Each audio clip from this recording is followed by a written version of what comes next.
सभी दोस्तों की सेवा में मैं जावेद नसीम अपना आदाब, सलाम, नमस्कार और सत श्री अकाल पेश करता हूँ। दोस्तों, अगर हम अपनी फ़िल्म इंडस्ट्री में मौसीक़ारों की बात करें तो कई एक ऐसे नाम हैं जो कि बहुत ही ऊंचाई पे नज़र आते हैं। उनमें से एक बड़ा ही रोशन नाम है, रोशन का। जी हाँ, आज के हमारे ऋतिक रोशन के दादा और राजेश रोशन और राकेश रोशन के पिताश्री रोशन। रोशन के संगीत का अपना एक अलग अंदाज था और उन्होंने फिल्मी कव्वालियों को एक नया आयाम दिया।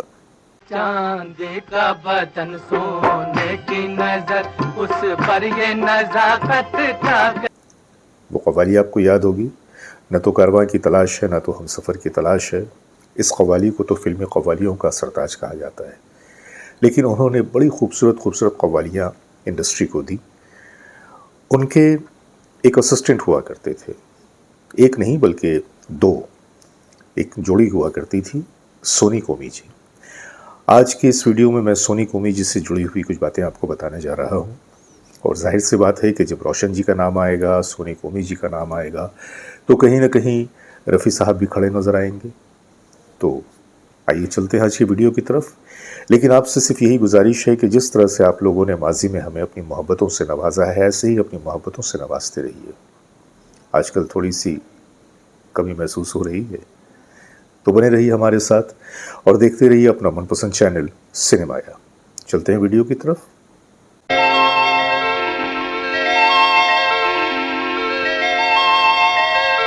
हमारे देश के प्रतिभाशाली मौसीक़ारों में सोनी कोमी जी का भी नाम आता है। सोनी कोमी ये दो हस्तियां थीं और ये आपस में चचा और भतीजे के रिश्ते में मंसूब थे। इन्होंने जब काम की शुरुआत की तो उस वक्त इन्होंने अपने काम की शुरुआत तो रोशन जी के असिस्टेंट की हैसियत से की और उनके साथ काफ़ी सालों तक वो लगे रहे। अब होता ऐसा कि जब इनकी रिकॉर्डिंग हुआ करती थी रोशन जी की और उसमें असिस्टेंट की हैसियत से सोनी कोमी मौजूद होते थे, तो अक्सर व बेशतर उनकी मुलाकातें रफ़ी साहब से होती थीं और रफ़ी साहब को इन दोनों के काम का अंदाज़ काफ़ी पसंद था। अक्सर मौके पे रफ़ी साहब कहते कि अरे भाई, आप लोग अपना संगीत क्यों नहीं शुरू करते, आप तो बड़ा अच्छा संगीत देते हैं। ये बात जब उड़ते उड़ते रोशन जी के कानों तक गई तो रोशन जी को ये बात बड़ी ही नागवार लगी। ऐसा पहले भी हो चुका था, क्योंकि रफ़ी साहब का अपना एक मिजाज था कि वो चाहते थे कि जो डिज़र्व करता है, जो हकदार है, तो उससे आगे बढ़ना चाहिए।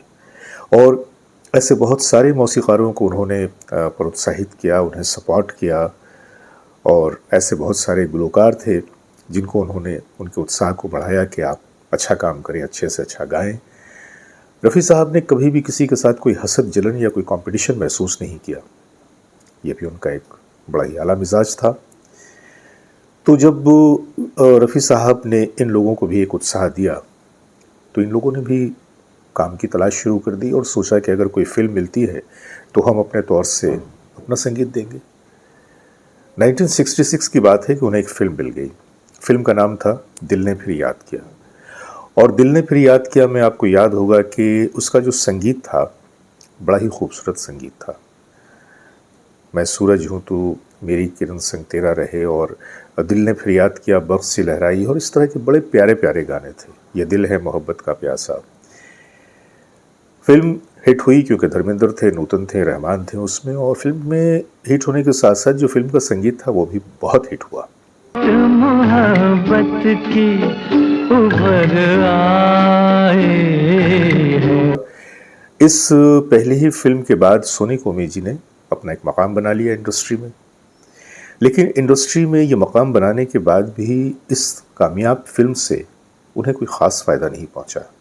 उनके पास ऑफ़र्स तो आए, लेकिन ये जो ऑफ़र्स थे ये उनके लिए बहुत ही नाकाबिले क़बूल थे, क्योंकि ये बहुत ही छोटी बजट की फ़िल्में थीं और उसमें संगीत का बहुत ज़्यादा कोई ऐसा रोल नज़र नहीं आया, तो उन लोगों ने उससे मना कर दिया।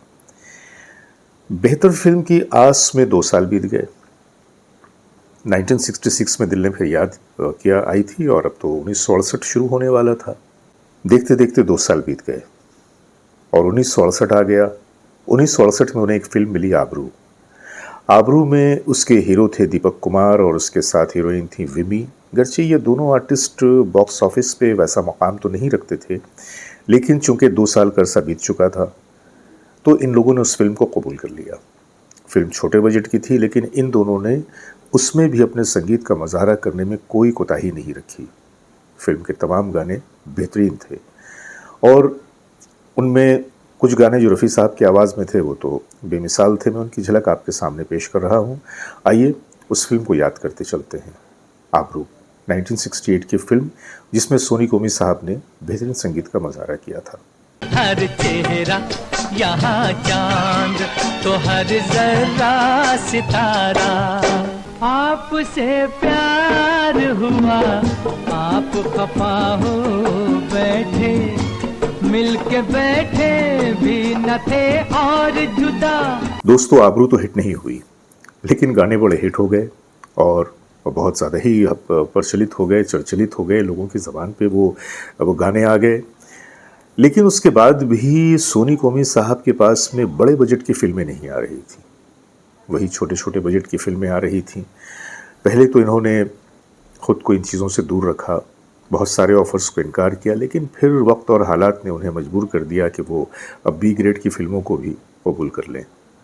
और जब उन्होंने कबूल करना शुरू किया, फिर तो उनके पास मानो काम की बरसात हो गई। अपने करियर के दौरान उन्होंने तकरीबन 100 फिल्मों में संगीत दिया। संगीत सारे का सारा बेहतर था, बल्कि बेहतर से बेहतर था, लेकिन ये तमाम की तमाम फिल्में जो थीं वो बी ग्रेड की थीं। उस वक्त उनके पास चट्टान, दो चट्टानें, बिंदी और बंदूक, अगर और इस तरह की बहुत सारी फिल्में थीं। उन फिल्मों में कुछ फिल्में ऐसी भी थीं जो बी ग्रेड से थोड़ा ऊपर थीं, जैसे कि सावन भादो। फिल्म भी बहुत मज़े की थी और उसके गाने भी बड़े कमाल के थे। आपको याद, वो गीत आपको याद होगा, कान में झुमका चाल में ठुमका, रफ़ी साहब का बड़ा ही खूबसूरत एक शरारती सा नगमा। उसके बाद एक और फिल्म थी धर्मा।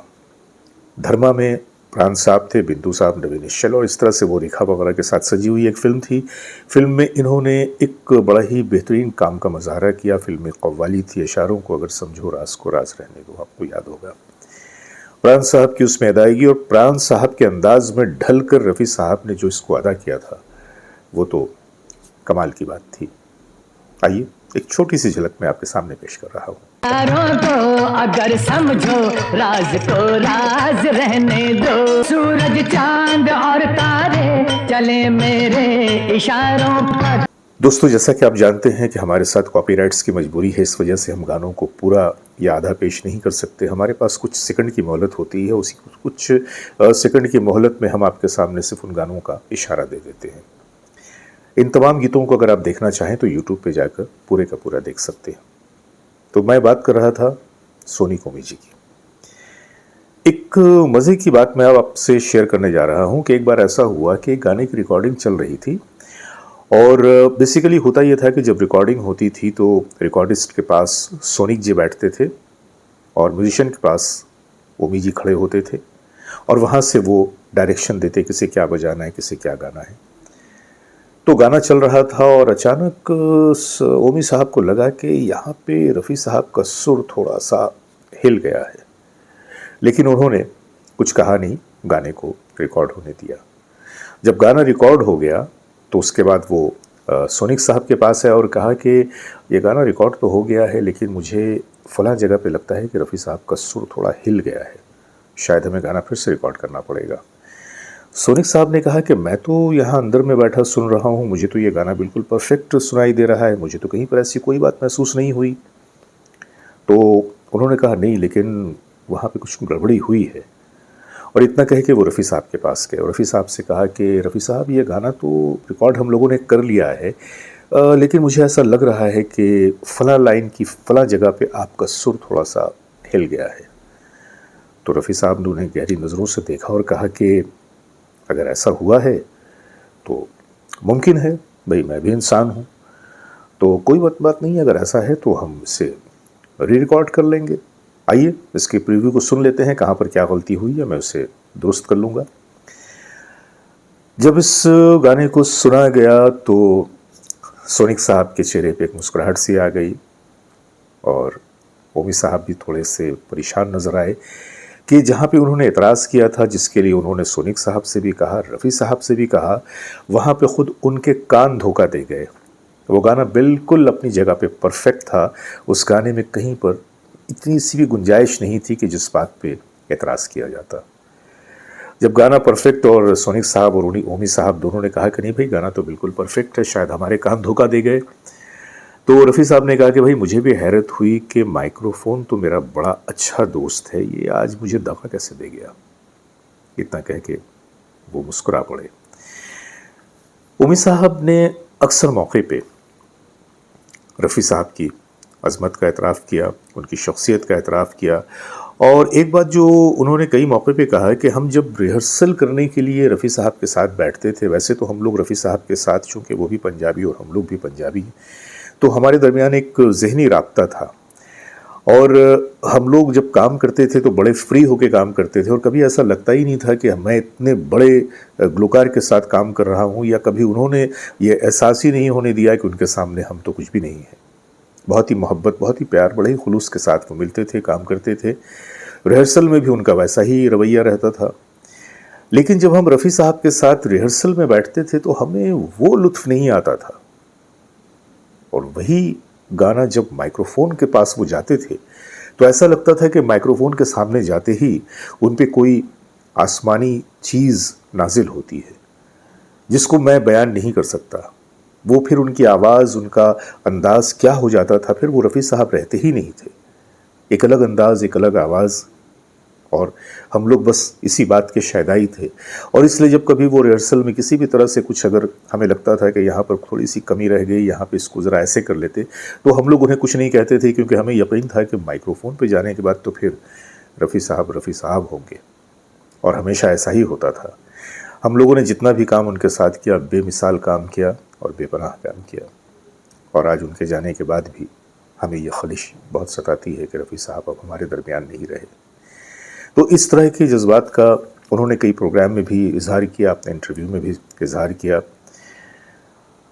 आज मैंने सोचा कि मैंने पिछले अपने वीडियो में बताया था जीएस कोहली साहब के बारे में कि जब जीएस कोहली साहब को रफ़ी साहब ने प्रमोट किया तो ओपी नैयर साहब के चेहरे पे वो नाराज़गी आ गई थी, उनके रवैये में वो सर्दमोहरी आ गई थी रफ़ी साहब के लिए। और बाद में जो वाक़या हुआ वो तो मैं बयान कर चुका हूँ। और आज भी मैंने आपको यही बताया कि रोशन साहब भी एक वक्त में रफ़ी साहब से थोड़े से खिंच गए थे, महज इसलिए कि इन्होंने सोनी ओमी को सपोर्ट किया था। ऐसे और भी कई नाम हैं। इस तरह की और भी कहानियाँ लेकर मैं आपके सामने आता रहूँगा। तो बस आज अपने दोस्त जावेद नसीम को इजाज़त दीजिए, बहुत सारी मोहब्बतों के साथ। नमस्कार।